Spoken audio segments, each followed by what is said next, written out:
আসসালামু আলাইকুম। আজকে আমরা কথা বলবো অ্যামাজন বনের মতন গহীন এবং রহস্যে ঘেরা নেটওয়ার্ক সেকশন নিয়ে।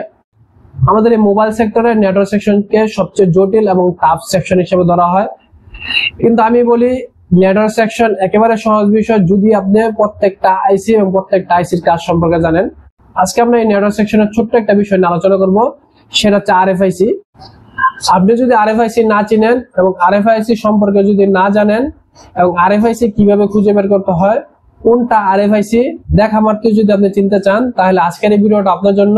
শুরুতে আপনাদেরকে বলে রাখি, এই আরএফআইসি কে এক একজনে এক এক নামে চেনে, এর বিভিন্ন নাম হয়ে থাকে।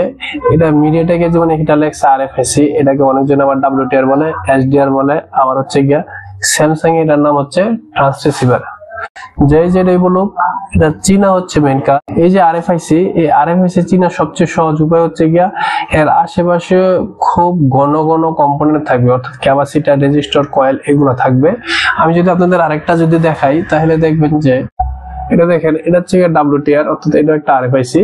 এখানেও দেখেন অনেক ঘন ঘন কম্পোনেন্ট, অর্থাৎ যে সেকশনে খুব ঘন ঘন কম্পোনেন্ট দেখবেন ওইটি হচ্ছে গিয়া আরএফআইসি অথবা ট্রান্সরিসিভার অথবা গিয়া ডাব্লিউটিআর, যাই বলেন না কেন।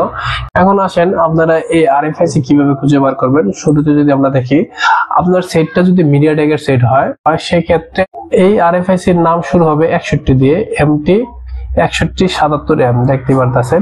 যদি আরেকটা আপনাদের আরএফআইসি দেখায় মিডিয়াটেকের, তাহলে দেখবেন যে এখানে দেখেন এটা হচ্ছে আরএফআইসি, এটাও মিডিয়াটেকের। এখানে দেখেন শুরু হয়েছে এমটি 6190MB দিয়ে, অর্থাৎ যখন কোন আইসির পাশে এমটি 61 লেখা থাকবে তখন এটাকে আপনারা ধরে নেবেন এটাই হচ্ছে মেইন আপনার আরএফআইসি।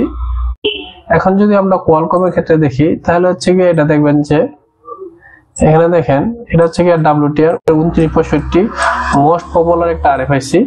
এটা হচ্ছে গিয়া কোয়ালকমে ইউজ করা হয়। কোয়ালকমে আরেকটা আইসি ইউজ করা হয় যেটা কিটার নাম হচ্ছে এসডিআর।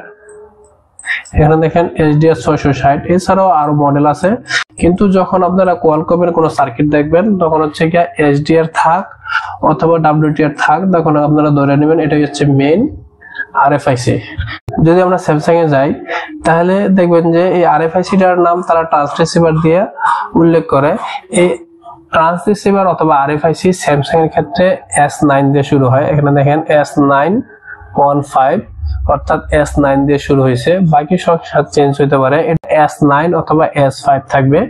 যদি আরেকটা আপনাদের স্যামসাং এর আরএফআইসি দেখাই, তাহলে হচ্ছে কি এটা দেখবেন যে দেখেন এটা হচ্ছে গিয়া লেখা আছে RFS9, অর্থাৎ যখন কোন স্যামসাং এ আপনারা দেখবেন যে আরএফআইসি কোনটা, স্যামসাং এ আরএফআইসি হয়তো S5 কিংবা S9 দিয়ে শুরু হবে। স্যামসাং এ এই আরএফআইসি কে ট্রান্সরিসিভার বলা হয়। আমি যদি আপনাদের একটু দেখাই, হচ্ছে আমাদের আরএফআইসি, স্যামসাং এ এটাকে বলা হয় ট্রান্সরিসিভার। তো আশা করি হচ্ছে গিয়ে এই ভিডিওর পরে আপনারা আরএফআইসি খুব সহজে খুঁজে বের করতে পারবেন। সবাইকে ধন্যবাদ। আসসালামু আলাইকুম।